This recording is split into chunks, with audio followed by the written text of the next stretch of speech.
America's oldest bank is entering Bitcoin. And while many are happy because this is going to bring mainstream adoption and trillions of dollars into the space, others are very upset. And the reason is because they believe this is going against the original purpose of crypto. The original purpose was to be decentralized. No governments, no Wall Street, no regulation. We want privacy. But now it seems that Wall Street is truly taking over. But in this video, I want to explain why everyone should be extremely happy and extremely bullish about this news. Welcome aboard the Bitcoin Express. My name is Chase. Let's get to it. BNY Mellon, the nation's oldest bank, is going to offer Bitcoin services. And this is what we know so far. The company will eventually allow digital currencies to pass through the same financial network it currently uses for more traditional holdings like US Treasury bonds and equities. We can see that Bitcoin is truly becoming mainstream. It is going to be treated like any other financial product. So the initial stages, BNY Mellon will be a custodian for crypto for these large institutions. And it likely will start with Bitcoin and Ethereum, and then we'll see how it plays out from there. And they'll probably add more cryptocurrencies as well. And a representative from the company stated that BNY Mellon is proud to be the first global bank to announce plans to provide an integrated service for digital assets. And it's going to be more than just being a custodian. As they have stated, BNY Mellon will hold, transfer, and issue Bitcoin and other cryptocurrencies. So it's pretty much going to be a fully integrated service where someone can go and get everything they need in one spot. Similar to how someone will go on Coinbase or Gemini, buy, trade cryptocurrencies, hold it there. Same thing is going to happen with this bank. And of course, the good news is that this is going to be mainstream. Other banks will adopt this. And also, more importantly, trillions of dollars will pour into Bitcoin. But of course, there's the bad news. As I mentioned earlier in the intro, there are people that are not happy. We have Wall Street and banks taking over. We have regulation. We're losing our privacy.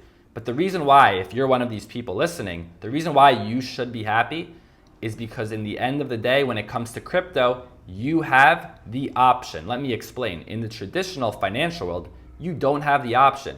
When you have wealth, it will always be controlled or partially controlled by some centralized party or by a government. If you have gold stored somewhere, you need to pay for a custodian. If you need to transfer that gold, you need to get on a plane, you need to enter into a new country, you need permission. If you own real estate or you own a business, whether you like it or not, the country or the area that it is located, they have a major say in what you can do with your assets. And of course, when it comes to crypto, we have the option. We don't have to participate in these systems, right? If you want, you can hold crypto on your own. You can self-custody it, hold it in a ledger, hold it in a Trezor. So now we have all of these mainstream services coming, making it very easy. We have PayPal, we have Robinhood, very easy. And what I don't like about these platforms is that you don't have the option. You see, I don't mind people using these platforms, or I don't mind institutions getting into crypto and this whole regulation that's been happening over the year. I don't mind it. What I do mind is that when you don't have the option, you are trapped. So that's why I say to people, don't use PayPal or crypto, because at a future date, you may want to take it off the exchange. You never know what's going to happen in life. So always want that option. And then on the other hand, you have people that say things such as, I'm okay just using Coinbase, keeping everything on Coinbase. It's much easier. Again, I have no problem with that. There are a lot of people out there, your grandmother, maybe they're in crypto.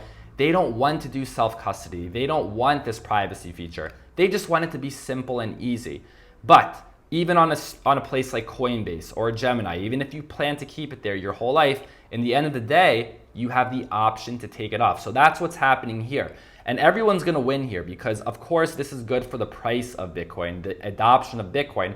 But for the people that truly care about privacy and they want to get away from regulation, they can self-custody it. And if they really know how to use Bitcoin the right way, they can stay private. If they know about dusting attacks, if they know about using multiple addresses, or if you really want to remain private, you can still use something like Nano, which is anonymous by default.